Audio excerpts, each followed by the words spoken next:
Hello everyone, welcome back to the channel. In today's part 3 of Practical 2, we learn how safe mode helps troubleshoot startup issues by loading Windows with minimal drivers and services. So let's start right now.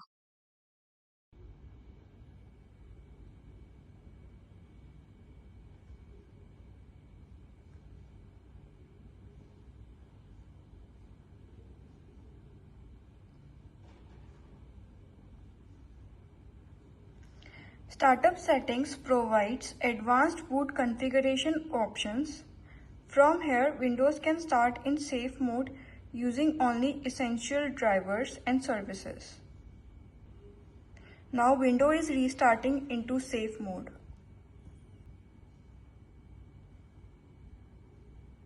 Now Windows has started in safe mode. Notice that only minimal system components are loaded. Safe mode helps isolate software conflicts, startup issues, problematic drivers, and malware related problems.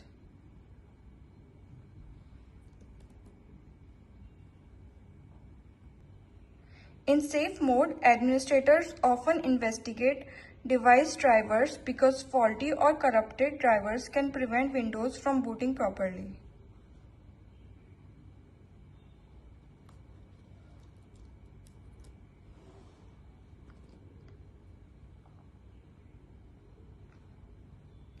Safe mode is also useful for disabling problematic startup application and troubleshooting software conflicts in a controlled environment.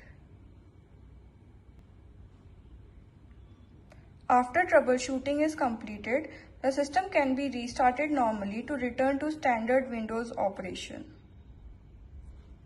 This was part 3 of boot troubleshooting.